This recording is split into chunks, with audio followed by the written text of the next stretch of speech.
اکنون در فاصله حدود 200,000 سال نوری از سیاره زمین، جایی در کهکشان کوتوله و همسایه خود، ابر ماژلانی کوچک SMC و در اعماق صورت فلکی جنوبی توکان هستیم. منطقه‌ای ستاره ساز عظیم و درخشان به نام NGC 346. این تصویر خیره کننده را سالها پیش تلسکوپ فضایی هابل از این سحابی زیبا ثبت کرد و حالا این تلسکوپ فضایی جیمز وب بود که توانست چندی پیش تا حدودی ماهیت موجود در آن را برایمان آشکار کند. این نمایی اعجاب آور است که جیمز وب مدتی قبل با استفاده از دوربین فروسرخ نزدیکش موسوم به نیرکم از این منطقه ثبت کرد. در اینجا بود که متوجه نکته عجیبی شدیم. برخلاف تصورمان، در تصویر وب مناطق زایشی بسیار بیشتری در آن آشکار شدند. نه تنها برای ستارگان، بلکه زایشگاهی از سیارات به شکل توده‌هایی از غبار و گاز هیدروژن.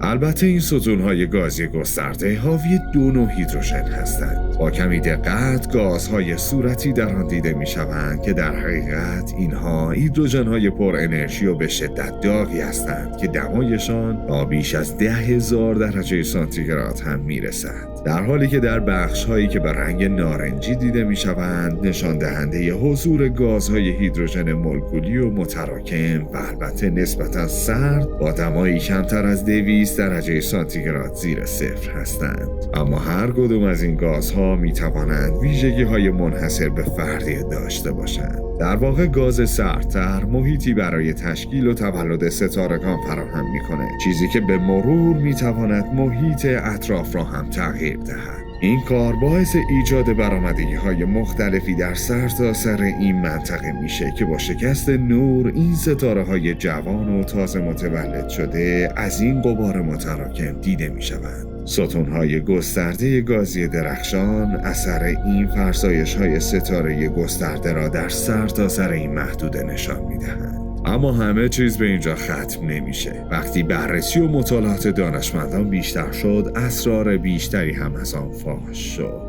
از اونجایی که شرایط و مقادیر قابل توجهی از فلزات درون ابر ماژلانی کوچک وجود داره، این کهکشان بسیار شبیه به دوران زهره کیهانیه. لحظه‌ای که تنها 2 تا 3 میلیارد سال پس از بیگ بنگ، درست همون وقتی که نخستین ستاره‌ها با سرعتی بالا در کهکشان‌های اولیه در حال تولد بودند. آتشبازی از ستاره‌ها در آن دوران که هنوز هم برخی از کهکشان‌های قابل مشاهده در اطراف ما را ایجاد می‌کنند. احتمالاً هزاران منطقه دیگر شبیه به این محدوده از فضا وجود داره، اما حتی اگر خوشه NGC 346 تنها منطقه زایش پیش ستارگانی شبیه به دوران زهره کیهانی باشه، باز هم این یک فرصت عالی برای مطالعه روی جهان اولیه ما خواهد بود.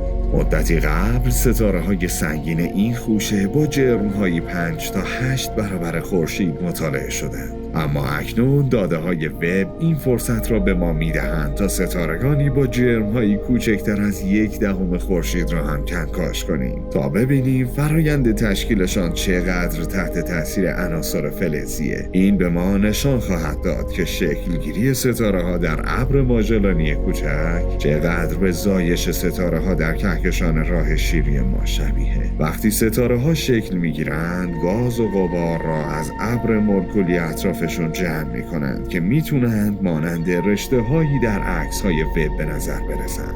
مواد در یک دیسک برافزایشی جمع می‌شوند که از پیش ستاره مرکزی تغذیه می‌کنند و حالا با استفاده از اطلاعات فروزرخ وب، گازی در اطراف پیش ستاره‌های NGC 346 و دیسک صفحه‌ای آن کشف شد. ما در حال تماشای مواد سازنده نه فقط ستارگان بلکه سیارات دوردست هستیم. از آنجایی که ابر ماژلانی کوچک محیطی مشابه با دوران کهکشان‌های زهره کیهانی داره، احتمالاً سیارات سنگی بسیار زودتر از اون چیزی که ما تاکنون فکر می‌کردیم در عالم شکل گرفته باشند. اما هنوز بسیاری از اسرار کیهان همچنان به عنوان یک راز برایمان پنهان مانده‌اند. این اطلاعات و اسرار ناشناخته دیگر باعث شد تا دانشمندان با استفاده از ابزار دیگر وب موسوم به میری این بار نمای واضح از خوشه NGC 346 را در طیف فروسرخ میانی ثبت کنند.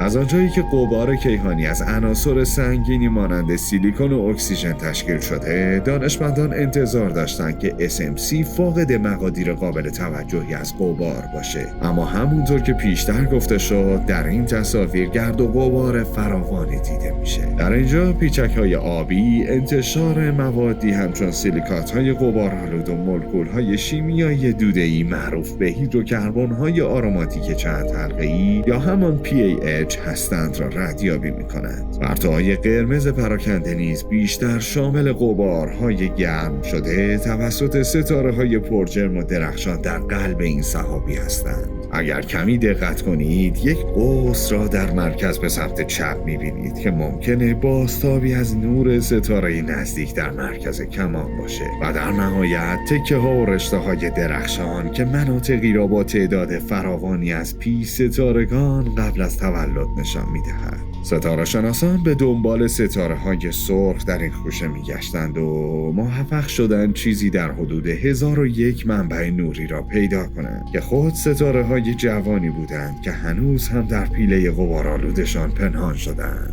اکنون ستاره شناسان با ترکیب داده‌های وب در هر دو ناحیه فروسرخ نزدیک و میانی می‌توانند سرشماری کاملتری از ستارگان و پی ستاره‌ها در این منطقه فعال داشته باشند. بدون شک نتیجه این مطالعات درک ما را از کهکشان‌های اولیه‌ای که از میلیاردها سال پیش وجود داشتند در دوره‌ای از جهان به نام ظهر کیهانی بیشتر می‌کند. دوره‌ای که ستاره‌ها به سرعت شکل می‌گرفتند و عناصر سنگین کمتری وجود داشت، درست همانطور که در ابر ماژلانی کوچک دیده می‌شود. با این همه هنوز زوده که در مورد بسیاری از وقایع کیهانی با اطمینان صحبت کنیم، چرا که همچنان اسرار زیادی در این کیهان برای ما ناشناخته مانده.